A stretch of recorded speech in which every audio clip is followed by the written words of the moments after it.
ஆமென். ஹல்லேலூயா. நம்முடைய ஆண்டவர் மிகவும் நல்லவர். செய்த நன்மைகளை சொல்ல முடியாது. ஹல்லேலூயா. சொல்லியே முடிக்க முடியாது. ஹல்லேலூயா. செய்த நன்மைகளுக்கு அளவே இல்லை. சோத்திரம். சரி, நாளையில கட்டுரை வார்த்தைக்கு நம்ம போகலாம். சோத்திரம்.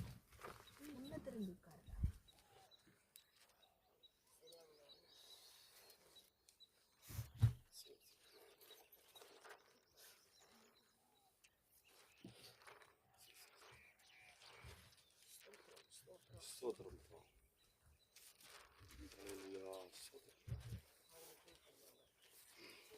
ஒரே ஒரு காரியத்தை எடுத்து வாசிக்கலாம்.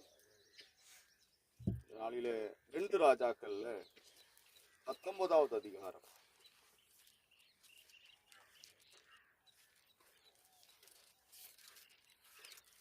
முதல் வசனம். அதை கேட்டபோது தன் வஸ்திரங்களை கிழித்து ரெட்டு உடுத்திக் கொண்டு கர்த்தருடைய ஆலயத்தில் பிரவேசித்து. ஆமென். சோத்திரம். ராஜாவாகிய எசேக்கியா அதுல அந்த காரியங்களை கேட்கப்படுகிற போது தன்னுடைய வஸ்திரங்களை கிழித்து ரெட்டு உடுத்தி கொண்டு கர்த்தருடைய ஆலயத்திலே பிரவேசித்து. ஸ்தோத்திரம். ஆமென். 19வது அதிகாரம் முதல் வசனம். என்ன அவர் கேள்விப்பட்டான் அப்படின்னு பார்க்கிறோம். என்ன கேள்விப்பட்டான்? எசேக்கியா என்ன கேள்விப்பட்டார்? காதுல தன்னுடைய தேசத்தையும் தன் ஜனங்களையும் அழிக்கும்படியாக அசரியா ராஜா அவன் எழும்பி வருகிறான்னு சொல்லி அவனுடைய எசேக்கியாவுடைய காதுல விழுந்த உடனே இந்த எசேக்கியா ராஜா என்ன பண்ணார் அப்படின்னா, வேற ஒண்ணும் இல்லை, எதிர்த்து யுத்தம் பண்ணவோ எதிர்த்து பேசவோ அந்த மனுஷனுடைய காரியத்தில் எதுவும் சொல்லலை. எந்த ஜனங்களை பார்க்கணுமோ அல்லது நம்ம யுத்தத்துக்கு நம்முடைய சேனைகள் எல்லாம் ஆயத்தப்படுத்தணும் அப்படின்னு சொல்லி அந்த காரியத்தை பார்க்கல.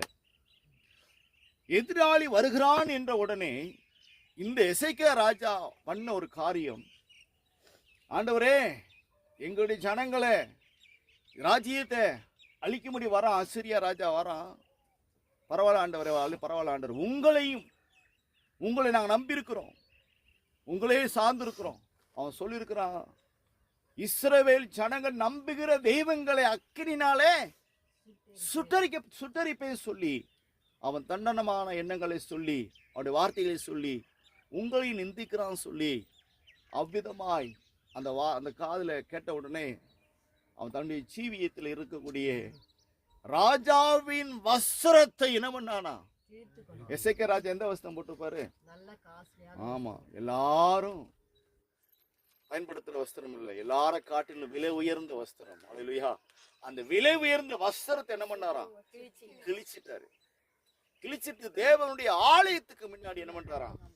சோத்திரம் நிற்கிறார். சோத்திரம். ஆண்டவரே, இந்த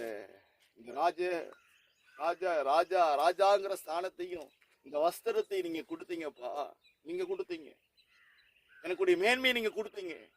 இந்த மேன்மையை கொடுத்த உங்களை என்ன பண்ணுவானா? நெருப்பினால சுட்டரிக்கிறதுன்னு சொல்றானே, நெருப்பினால சுட்டரிக்கிறதுன்னு சொல்றான்னு சொல்லி தன் தேவ சமூகத்துல தேவனுடைய ஆலயத்துல அவன் விதமாய் பிரவேசித்தான் சொல்லி பேசுற. சோத்திரம். நம்ம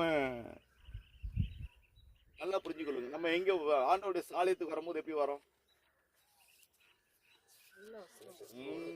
அல்லேலூயா.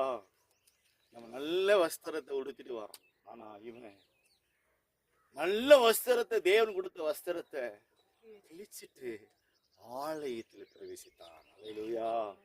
அல்லேலூயா. ஏன் அப்படின்னா, வஸ்திரத்தை தேவன் எனக்கு கொடுத்த வஸ்திரம், தேவன் கொடுத்த மகிமையை இவன் ஒரு செகண்ட்ல வாயில சொல்லி தூஷணமா பேசுறானே சொல்லி அவனால தாங்கி கொள்ள முடியல. தூக்கிட்டு என்ன பண்றான்? இந்த மேன்மை எனக்கு எதுக்கு, இந்த வஸ்திரமான மேன்மை எதுக்குன்னு சொல்லி என்ன பண்ணான்?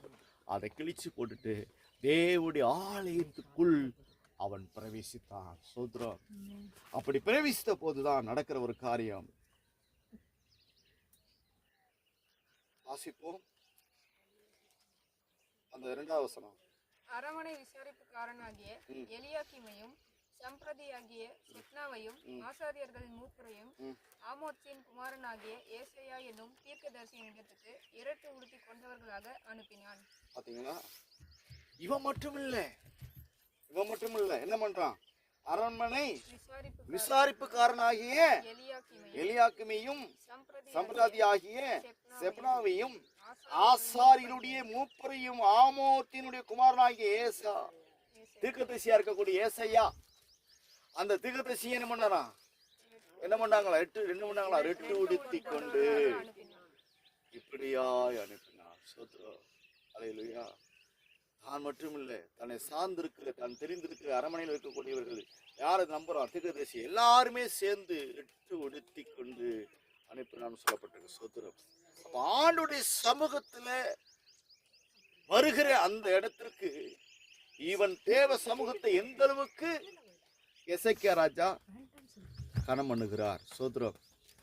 எசேக்கியா ராஜா தேவ சமூகத்தை எந்த அளவுக்கு கனம் பண்ணுகிறார். அப்ப தேவனுடைய ஆள் என்ன? என் தேவனை என்னை நிந்திச்சா கூட பரவாயில்ல, எங்க தீர்க்கதரிசியை நிந்திச்சா கூட பரவாயில்ல, என் தேவனை நாங்க நம்பி இருக்கிறோம், கர்த்தருடைய ஆலயத்தை அவ்வளவா நாங்க நம்பி இருக்கிறோம். இந்த ஆலயத்துக்கு எதிராக இந்த சனக்கரிப்பு ராஜா இவ்விதமாக எழும்பி சொல்லிட்டான்னு சொல்லி அவ்விதமாய் துக்கித்து தான் மட்டும் இல்ல, தன்னை சார்ந்திருக்கக்கூடிய முக்கியமான யாவரையும் அந்த இடத்துல ரெட்டு உடுத்தி கொண்டு தேவனுடைய சமூகத்துல இருக்கக்கூடிய காரியத்தை பார்க்கிறோம். அல்லேலூயா, அல்லேலூயா. அப்ப அதே போலதான் நம்முடைய தேவனுடைய சமூகத்துல, தேவனுடைய ஆலயத்தை நாம் எவ்விதமாக எண்ணுகிறோம். சோத்திரம். ஒரு ராஜாவா இருந்து தேசத்தை ஆளுகை செய்யக்கூடிய ஒரு ராஜாவா இருந்து அவ்விதமாய் அவருடைய சமூகத்தை, தேவனுடைய சமூகத்தை அவன் கனம் பண்ணுகிறதை பார்க்கிறோம். அல்லேலூயா. பார்க்கிறோமா பார்க்கலையா? அப்ப நம்ம எந்த அளவுக்கு நம்ம தேவ சமூகத்தை என்ன பண்ணணும்? கனம் பண்ணணும். சோத்திரம். கர்த்தரை கனம் பண்ணுகிற ஒரு காரியம் இருக்கணும். சோத்திரம். வேதம் சொல்லுதுங்க, நீ தேவனை நோக்கி அவரை கனம் பண்ண, அவரை மகிமைப்படுத்தி அவரை துதிக்க என்ன பண்ணுவோம்? நம்மளாம் யாராயிருமா? தேவ தூதரை போல மாறிடுவோம். அவரை போல நம்ம மாறிடுவோமா? சோத்திரம். அப்ப அவரை மகிமைப்படுத்துகிற ஒரு காரியம் என்ன பண்ணு? சோத்திரம். அவரை கனம் படுத்து, அவருக்கு கனம் இல்லாம அவன் நிந்திச்சு பேசிட்டானே, அவனை நிந்திச்சு பேசிட்டானே. இன்னொரு மனுஷன் என்ன செஞ்சான்? இன்னொரு மனுஷன் யாரு? இன்னொரு மனுஷன் யாரு தேவனை நிந்திச்சு பேசினவன்? யாரு? கோலியாத்து. சோத்திரம். இன்னொரு மனுஷன் யாரு? கோலியாத்து. கோலியாசும் தேவனை என்ன பண்ண? கோலியாத்து என்ன பண்ணா? யார? தேவனை நிந்தித்து தூசணமாய் பேசுறான். அப்போது தாவீது யாரு இருந்தா? தாவீது எப்படிப்பட்டவனா இருந்தான்? சாதாரணவன், எளியவனா இருந்தான், எல்லாரும் மதிக்கப்படாதவனா இருந்தான், யாராலும் கனம் பண்ண பண்ணாத ஒரு மனுஷனா இருந்தான், எல்லாருடைய பார்வையில அற்பமா இருந்தான், எல்லாருடைய பார்வையிலும் அவருடைய தோற்றத்திலையும் அவருடைய சரீரத்திலையோ அல்லது அவருடைய உடுத்திருக்கக்கூடிய வஸ்திரத்திலோ ஒரு மேன்மை இல்லாதவனா இருந்தான் இந்த தாவீது.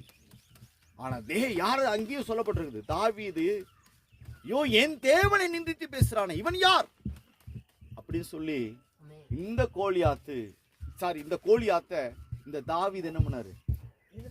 வீழ்த்தினார். சோத்திரம்.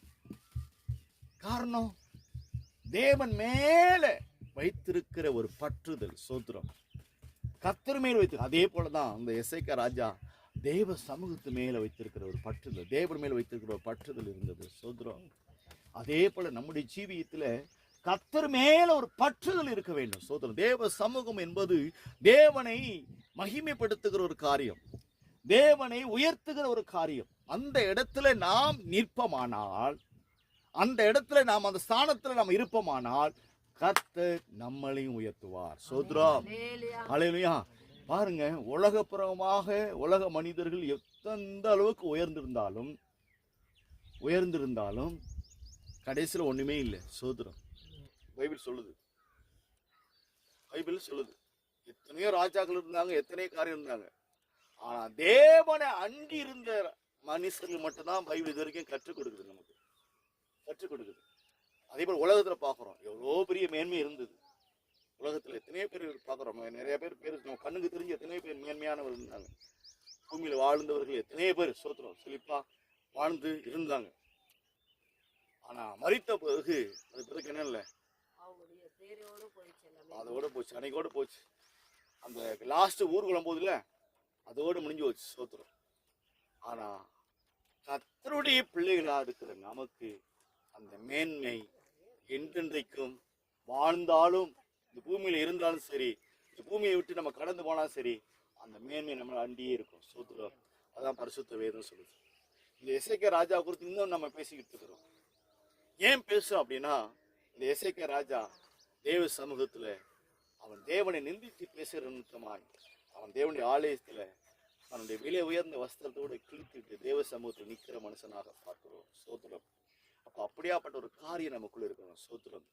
எந்த நிலை வந்தாலும் சரி, எப்படிப்பட்ட சூழ்நிலை வந்தாலும் சரி, தேவனுடைய சமூகம் தாங்க நமக்கு இளைப்பாறுது. ஸ்தோத்திரம். அல்லேலூயா. தேவனுடைய சமூகம் தான் இளைப்பாறுது. வேற எங்க போனாலும் இளைப்பாறு கிடையாது. ஸ்தோத்திரம். எங்க போனாலும் இளைப்பாறு. சொன்னாங்க பாத்தீங்களா? சொன்னார் பாருங்க. மருத்துவமனைக்கு ஒருத்தர், நாங்க கடந்த வாரம் ஒரு இடத்துக்கு போயிருந்தோம். ஸ்தோத்திரம். ஒரு சாட்சி, சின்ன விஷயம். அவங்களுக்கு இளைப்பாறு கிடைக்கல. எங்கேயோ போனாங்க, கிடைக்கல. நாங்க போய் சின்ன விஷயத்த போய் சொன்னோம். அப்படி சேஞ்ச் ஆயிடுச்சு. ஸ்தோத்திரம். ஒரு சின்ன விஷயம்தான்.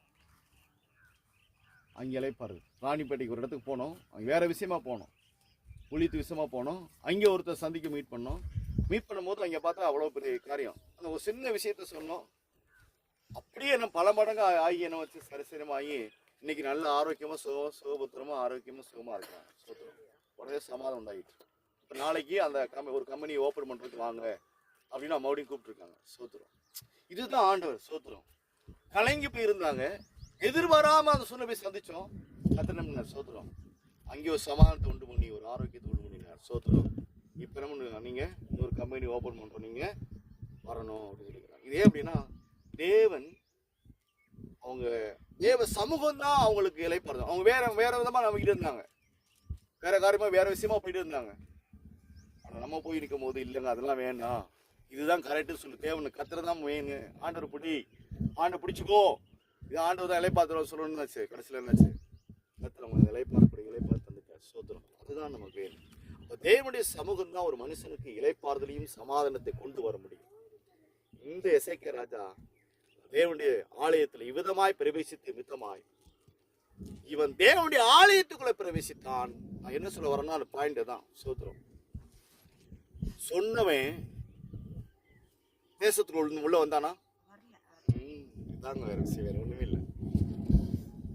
அசிரியா அவள் சொன்னான், நான் பாரு அப்படி பண்ண. ஆனா அவன் தேசத்துக்குள்ளேயே வரல, உள்ளே பிரவேசிக்க முடியல. அல்லேலூயா. இதுதான் நடந்த விஷயம். அதே போலதான் நாம் தேவ சமூகத்துக்குள்ள உள்ள பிரவேசித்தோமானால் நமக்கு சத்துருக்கள் உள்ள வரவே முடியாது. அல்லேலூயா. இதுதான் உண்மையான ஒரு காரியம். நம்ம மெயினாக கர்த்தருடைய சமூகத்துக்குள்ள பிரவேசிக்கணும். சத்துருக்கு வர மாட்டோம். ஐயோ சத்துரு வராங்க, அதுக்கான அந்த காரியத்துக்காக என்ன பண்றது அப்படிலாம் பார்க்கணும். நீ ஃபர்ஸ்ட் அதெல்லாம் ஒரு பக்கம் வச்சிரு, பிரச்சனை இருக்கட்டும் ஒரு பக்கம். அப்படிதான் போனவன் நடந்தது. பிரச்சனையை பார்த்துருந்தா பிரச்சனை போயிட்டு நீ ஃபர்ஸ்ட் எங்கே வரணும்? தேவ சமூகத்துக்கு ஒரு ஆலோசனை கேளு. முடிஞ்சு வச்சு. தேவ சமூகம் தான் நமக்கு ஆலோசனை கொடுக்க முடியும். நம்ம இந்த பிரச்சனையை பார்த்து உலகப்புறமா பிரச்சனையை பார்த்து உலக பிரச்சனைக்கே நம்ம போனோம்னா சத்துரு என்ன பண்ணுவான்? எளிமையாக நிற்போம். நம்ம கர்த்தருடைய சமூகத்தில் வந்து நின்றோம்னா அந்த பிரச்சனை ஒன்றும் இல்லாமல் போயிடும். சத்துரு உள்ளவே பிரவேசிக்க முடியல. அல்லேலூயா. இப்போ எப்பயுமே நம்முடைய ஜீவியம் எப்படின்னா, ஒரு சின்ன ப்ராப்ளம் வந்தா உட்காந்துரு, தேவ சமூகத்தில் உட்காந்துரு. அல்லேலூயா. உட்காந்துரு. எப்பயும் போல ஜெபிக்கிற அறையில வீட்டில் உட்காந்துரு. சோத்திரம். ஆலயத்துக்கு போக முடியலாட்டும் பரவாயில்ல, உட்காந்துரு. தேவ சமூகத்தில் நின்று, ஆண்டவர் எனக்கு தெரியாது, என் பிரச்சனை நீங்க தான் சால்வ் பண்ண முடியும், என் உபத்திரத்தை நீ தான் சால்வ் பண்ண முடியும். அவர் சமூகத்தில் என்ன பண்ணு. அன்னைக்கு எசேக்கியா ராஜா போல நம்ம விலை உயர்ந்த வஸ்திரம் உடுத்தல, நம்ம உடுத்துற வஸ்திரத்தை உடுத்த கிழிக்க தேவையில்லை. நம்ம தேவ இருக்கிற இடத்துல தேவ சமூகத்தில் நிற்போம். சோத்திரம். அல்லேலூயா. இருக்கிற இடத்துல தேவ சமூகத்துல நியமா. அது யோவேல் தீர்க்கதரிசி சொல்றாரு. யோவேல் தீர்க்கதரிசி சொல்றாரு, இருதயத்தை கிழிச்சிரு, வஸ்திரத்தை கிழிக்கிறது போல இல்லைங்களாங்கிறாரு. நம்ம அப்படின்னா கிழிக்க வேணாம், அங்க கிழிக்க போறாங்க. சோத்திரம். செபிக்க சொல்லுவாங்க, நம்ம ஜெபம்னா செபிக்கிறதுக்கு யாருமே வரமாட்டுறாங்க. சோத்திரம். போன வாரம் அந்த ஊழியர் சொன்னார் பார்த்தீங்களா? என்ன சொன்னார்? எங்கள் சர்ச்சில் 300 பேர் சொன்னாங்களோ? ஆமாம், 300 பேர் வந்து வராங்க. சரி, பாசிங் பேருக்கு எத்தனை பேர் வராங்க அவர் சொல்லி அவரே அவமானப்படுத்தி போகிறார். சோத்திரம். அவங்க சர்ச்சை சொல்லி அவரே சொல்லி அவமானப்படுத்தி போகிறார். சோத்திரம். அதே மாதிரி அதான் ஜெபிக்கிறதுக்கு என்ன இல்லை, மக்கள் வரல. இன்னைக்கு ஜெபிக்கிற காரியம் இல்லை, ஜெபம் வேணும். நம்ம ஜெபிச்சாதாங்க ஜெயிக்க முடியும். நான் தான் சொல்கிறேன், இந்த எசேக்கியா ராஜா தேவ சமூகத்துல உள்ள பிரவேசித்து வஸ்திரத்தை கிழித்து கொண்டு தேவ சமூகத்துல நின்றான, சும்மா நிக்கலங்க, ஜெபம் பண்ணினான். சோத்திரம். ஜெபித்த போது எதிராளி இருக்கக்கூடிய தேசத்துக்குள்ள அசீரியா ராஜா உள்ள என்ன பண்ண முடியல, பிரவேசிக்க முடியல. இவன் போய் அசீரியாவிட்ட போய் யுத்தத்துக்கு அவன் போல, யுத்த படையை ஆயத்தப்படுத்தல, தகுதிப்படுத்தல. இவன் செஞ்ச ஒரே ஒரு காரியம், தேவ சமூகத்துல போனா அவன் அண்டி இருக்கக்கூடிய எல்லா விதமான சோத்திரம் தீர்க்கதரிசியிலிருந்து எல்லாரையும் என்ன பண்ணா, நீங்களும் விட்டு என்ன பண்ணுங்க, ரெட்டு உடுத்தி என்ன பண்ணுங்க ஆங்கன்னு சொல்லி அனுப்புனா. சோத்திரம். இதான் நடந்த விஷயம். இதுதான் நடந்த விஷயம். என்ன நடந்துச்சு கடைசியில, சத்துரு எதிராளி உள்ள வர முடியல. இப்ப இதே போல நம்ம என்ன பண்றோம், தேவ சமூகத்துல வந்திருக்கிற நாம் செவிக்கர்களாக மாறணும். நம்ம நமக்குள்ள நல்லா புரிஞ்சுக்கொள்ளுங்க, நம்ம கண்ணால பாக்குறோங்க, எவ்வளோ சனங்களை பாக்குறோம். வேற எதுவும் சொல்லவே இல்லை, ஒரே ஒரு பாடத்தை தான் நான் சொல்றேன். கண்ணால பாக்குறோம். இங்க பாத்தீங்கன்னா ஈவினிங் வந்து பார்த்தோன்னா எத்தனை பேர் குடிச்சு வெறுத்துட்டு இருக்காங்க தெரியுமா? நாங்க சோத்திரம் போட்டு இருப்போம், சுத்தி போட்டு சுத்தி சுத்தி சுத்தி வந்துட்டு இருந்தோம். டெய்லி வந்து சுத்தி சுத்தி வாங்கிட்டு வந்துருந்தோமா, அதை இந்த பக்கம் வரத்த வண்டி நிப்பாட்டுறோம், அந்த பக்கம் நிப்பாட்டுற போற குடிச்சு எல்லாம் குடிச்சு போதில் வைக்கிறாங்க. சோத்திரம். எல்லாம் பசங்க, வாலிய பசங்களாம் நிற்கிறாங்க. இவ்வளவு மக்கள் வந்து பாவத்துல அஸ்தமான காரியத்துல ஜீவிக்கிறாங்க. விக்கிரகாராதனை ஒரு பக்கம் அதிகமா இருக்குது. சோத்திரம். இப்ப நம்ம கண்ணாடி பாக்குறோம். அப்போ இவைகள் மத்தியில நம்ம என்ன பண்ணோம் அப்படின்னா, அவங்க கிட்ட எதுவும் நம்ம பேச தேவையில்லை, நம்ம அவங்க கிட்ட எதுவும் சொல்ல தேவையில்லை. நாம் இருக்கிற வண்ணமாய் தேவ சமூகத்தில் நின்று செவிக்கர்களாக மாறணும். சோத்திரம். அதே போல நம்ம வீட்டுல நம்ம குடும்பத்துல பிரச்சனை இருக்குது, உபத்திரம் இருக்குது, நெருக்கம் இருக்குது அப்படின்னா செவந்தான் உண்மை.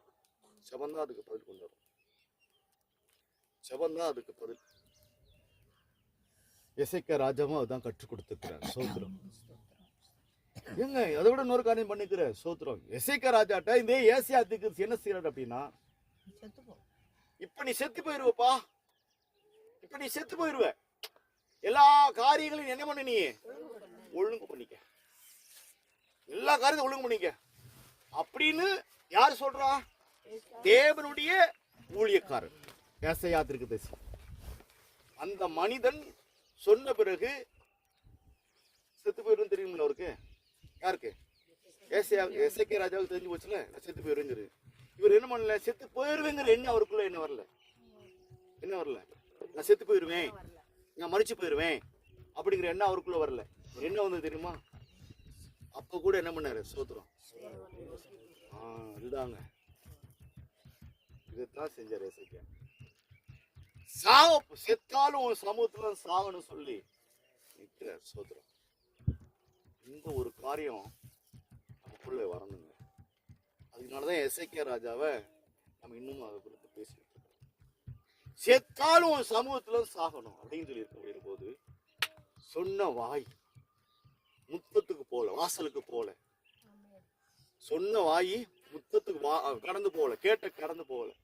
அதே நாவு, அதே மனுஷன் ஏசாயா தீர்க்கதரிசி என்ன பண்ணாரு, மேல ஏறி வந்து சொல்றாரு. சோத்திரம். திரும்பி வந்து சொல்றாரு. என்ன சொல்றாரு? பின்னிட்டு கொடுக்குறான். சோத்திரம். அல்லேலூயா. இதுதான் நடந்த விஷயம். எப்படி? அப்ப அதே போல எசேக்கியா ராஜாவை போல தேவ சமூகத்தை நம்பர்களாக நாம் இருக்கணுங்க. நான் இதுக்கு ஏன் சொல்றேன்னா, எசேக்கியா ராஜா சும்மா வந்து தேவ சமூகத்தை அப்படி ஆலயத்துக்குள்ள பிரவேசிக்கலாம். அவன் உண்மையா 100% முழுமையா நம்புகிறான். கர்த்தருடைய ஆலயம் முக்கியம், தேவ சமூகம் முக்கியம். தேவ சமூகத்தை விட்டு யாராதான் சரி விலகவே கூடாது. விலகிட்டா போச்சு. கர்த்தருடைய சமூகத்தை விட்டு விலகுறோம் அப்படின்னா நம்ம அவரோடு இல்லைன்னு அர்த்தம். அது மட்டும் நல்லா புரிஞ்சுக்கொள்ளுங்க. எவ்வளவு உலகப்புறமான காரியத்துல நம்ம எவ்வளவு இருந்தாலும், கொடி கட்டி பறந்திருந்தாலும், எசேக்கியா ராஜாவை போலவா நம்ம இருந்தோம்? இல்லையே. எசேக்கியா ராஜா ராஜாவா இருக்கிறாருங்க, அவர் கூட விலகலையே. அப்ப அவரே விலகாம இருக்காருன்னா நம்ம ஏமாத்தலாம். நம்ம செய்யற எவ்வளவு காரியம் இருக்கட்டும், ஆனா அவர் சமூகத்தை விட்டு விலகாம இருப்போமானால் கர்த்தர் மரிச்சு போவேன்னு சொன்ன அதே வாயி மீண்டும் வந்து ஏசாயாவுக்கு சொல்றாரு, நீ என்ன பண்ண போற? 15 ஆண்டு உன்னுடைய நாட்கள் என்ன பண்ணிருக்காரு? கூட்டி தந்தாரா, பின்னோக்கி தந்தாரா? பின்னோக்கி தந்தாரா கூட்டி தந்தாரா? பின்னோக்கி தந்தார். பின்னோக்கி தான் தந்தார். சோத்திரம். பின்னிட்டு போக பண்ணினாராம். சோத்திரம். சூரிய பகை. ஆமா, அதான் கடிய நெல் நாட்கள் என்ன பண்ணாராம்? இப்ப 2025 15 என்னாச்சு? 2010க்கு போயிட்டாங்க. சோத்திரம். இதுதான் நடந்த விஷயம். இளமையா மாறலாம். அப்ப மறுபடியும் அந்த பின்னிட்டு போகும்போது என்ன ஆகும்? அந்த வயசு கம்மியாகும். அந்த 2010ல எப்படி இருந்தாரோ அந்த 10 வயசு எப்படி அதே அவருடைய சரீரங்கள் தோற்றங்கள் எல்லாமே மாறியது. மாறியதுங்க. காரணம் தேவ சமூகத்துல இருந்ததுனாலதான் ஆயுசு நாட்கள் மட்டுமில்ல, அவனுடைய வாலிப நாட்கள் எல்லாமே பின்னிட்டு போனது. சோத்திரம். ஆண்டவர் அது செய்தார். அது காரணம் தேவ சமூகம். அந்த சமூகத்துல நாம் நிற்கணும். நம்ம அவரோடு நிற்க கத்துக்கணும். சோத்திரம். அவரோடு இருந்தா தாங்க நாம போகிற வழி கரெக்டுன்னு நம்ம அறிந்து கொள்ள முடியும். சோத்திரம். நம்ம அவரோடு இல்லைன்னா நம்ம போகிற வழி எப்படி இருக்குமா? கரடு முரடான வழியிலா இருக்கும். சோத்திரம். எனக்கு 2001 ரட்சிக்கப்பட்ட நாட்கள் ஆட சொன்னார். சோத்திரம். தரிசனம் கொடுத்தார். சோத்திரம். அப்படி இப்போ நிறைய தரிசனம் கொடுத்தாரு. ஆனால் ஊழியத்தின் பாதையில எனக்கு அப்போ புரியல. நிறைய தரிசனம் இப்போ கூட இந்த சில காரியம் எனக்கு ஆண்டவர் காமிச்சாரு. ஆனா எனக்கு 2000 அந்த ரட்சிக்கப்பட்ட நாட்கள்ல ஒரு தரிசனம் கொடுத்துரு. என்ன தரிசனம் அப்படின்னா இப்படிதான். சோத்திரம். நான் ஊழியக்காரன் ஆகுவேங்கிற எனக்கே தெரியாது. சோத்திரம். எனக்கு தெரியாது. ஆனா அப்ப ஆண்டவர் என்ன சொன்னார்னா, நீ என்ன பண்ணும்? ஒண்ணும் இல்லாத இடத்தை நீ பண்ணும் சரி பண்ணணும். கரடு மோடா இருக்கிற வழியை சென் பண்ணுவேன். நான் ஒண்டியாத்தே இருந்து பண்ணுவேன் அப்படின்னு. நான் ஒண்டியாத்தே இருந்தேன். கூட ஒரு குதிரை இருந்துச்சு. அன்னைக்கு அது தரிசனத்தில் காமிக்கிற ஒரு குதிரை இருந்தது. அது சரி பண்ணி அதெல்லாம் இப்படி செமல் படுத்தி கரடு மோடா இருக்கிற வேண்டாதெல்லாம் பொறுக்கி போட்டு அதை சரி பண்ணி அந்த குதிரையை வச்சு நான் என்ன பண்ணுறேன்? பரம் படித்து செமப்படுத்துவாங்களே அதெல்லாம் பண்ணி அதெல்லாம் பண்ணிட்டு என்ன பண்ணுறேன்? குதிரைக்கும் தண்ணி தாகம் எடுக்குது, எனக்கும் தாகம் எடுக்குது. தண்ணி இருக்கிற இடம் எனக்கு தெரியல. குதிரை என்னை கூட்டிட்டு போகுது. சோத்திரம். கூட்டிட்டு போனா இதே போல ஏறிதான் குளம் போனா தண்ணிக்குள்ள என்னாச்சு? குதிரையும் முழுகிருச்சு, நானும் முழுகிட்டேன். இதுதான் நடந்த விஷயம். நான் அந்த இடத்த பார்த்தப்ப நான் மறந்துட்டேன். ஆண்டவர் ஞாபகப்படுத்தினார். சோத்திரம். அப்புறம் என்ன பண்ண? ஆண்டவரே எனக்கு இன்னொரு வேணும்னு சொல்லி கேட்கும்போது அப்பையும் கன்ஃபார்ம் பண்ணார். சோத்திரம். அதனாலதான் இங்க நிக்கிறோம். சோத்திரம். நான் இன்னும் விசுவாசிக்கிறேன். அதனாலதான் எனக்கு இன்னும் நம்பிக்கை. சோத்திரம். தேவன் சொன்ன காரியங்கள் தரிசனங்கள் அதனாலதான் இந்த அளவுக்கு நான் விசுவாசமா நான் நிற்கிறேன். ஏன் அப்படின்னா அவருடைய தரிசனங்களை நாம் உறுதியா இருப்போமானால் நிறைவேறும். சோத்திரம். அவர் நடத்துவார். அப்ப அதே போலதான் அவருடைய சமூகத்தை நம்பி இருக்கணும், சூழ்ந்திருக்கணும். அதே போல என்னுடைய ஜீவியத்தை ஒரு காரியத்தை சொன்னார். எப்போதும் அவருடைய சமூகத்தை விட்டு நான் கொஞ்ச நாள் கொஞ்சம் இதாக நம்ம விலகிட்டேன். சோத்திரம். தூரமாய் போயிட்டேன். ஆண்டவர் விட்டு தூரமாய் போனேன். சோத்திரம். சில நாட்கள் சில ஆண்டுகள் ஆண்டவர்கிட்ட விலகி இருந்தேன். நமக்குலாம் ஊழியமாக தேவையில்லை. நம்மளோட பிஸ்னஸில் வாயில் என்ன பண்ணுறோம்? எல்லா காரியம் செய்கிறோம். வாயில் என்ன பண்ணுறோம்? ஏமாத்துறோம், லாபத்தை வச்சு ஏதோ சொல்கிறோம் அல்லவா? நம்ம பிஸ்னஸ் மைண்ட் இருக்கனால அப்படி தான் போகும். அப்படி இருக்க போது தப்பு, இது தவறு, இது மித்தமா நீ என்ன பண்ண? சோத்திரம். என் நாமம் தூசிக்கப்படாது. நான் உன்னை நடத்துவேன். இதையும் நான் அவனுக்கு காசு எடுப்பேன். ஆனால் இது எனக்கு வேண்டாம் அப்படின்னு ஆண்டு தூக்கி வச்சு எரிந்துட்டு தான் வெளியே வந்தேன். சோத்திரம். அது வேண்டாம். இல்லை அப்போ சொன்னேன், இல்லை ஆண்டவரே நான் ஒரு நாள் பண்ணுறேன் ஆண்டவரே, ஞாயிற்றுக்கிழமை மட்டும் ஊழியம் பண்ணுறேன் ஆண்டவரே, வெள்ளிக்கிழமை மட்டும் ஊழியம் பண்ணுறேன் ஆண்டவரே, செவ்வாய்க்கிழமை மட்டும் ஊழியம் பண்ணுறேன் ஆண்டவரே, புதன்கிழமை மட்டும் ஊழியம். இப்படியே 5 நாள் 6 நாள் முடிஞ்சு வச்சு. சோத்திரம். இப்படியே 5 நாள் 6 நாள் முடிஞ்சு வச்சு. 7ஆம் நாள் வழக்கம் போல ஞாயிற்றுக்கிழமை. சோத்திரம். இப்படி தான் ஆனது. சோத்திரம். இனிமே நீ என்ன பண்ணும்?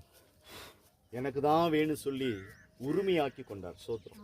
எங்கள் அம்மா அப்பா கூட ஃபைட் பண்ணுவாங்க. எங்கள் அம்மா அப்பா பயங்கரம் ஃபைட் பண்ணுவாங்க. நீ ஏன்னாப்பா நீ இப்படி பண்ணியிருந்துக்கோ என்னென்னமோ சொல்லுவாங்க. என்னுடைய கூட பிறந்த சகோதரலாம் ரொம்ப என்னை திட்டுவாங்க. என்னுடைய ஃப்ரெண்ட்ஸுக்கு பார்க்கல பயங்கரமாக என்னை என்ன பண்ணுவாங்க? கேலி பண்ணுவாங்க. சோத்திரம். நக்கல் பண்ணுவாங்க. அல்லேலுயா ஆயிட்டான்டா, இவன் பாரு இப்படி சொல்லி எப்படிலாம் என்னை என்ன பண்ணாங்க, அசிங்கப்படுத்தினாங்க. நான் சொன்னா இதை குறித்து யோசிக்க மாட்டேன். நான் வாட்டன்னு பண்ணுவேன். சென்னையில் இருக்கக்கூடிய ஏர்போர்ட்டுக்கு ஆப்போசிட் இருக்கக்கூடிய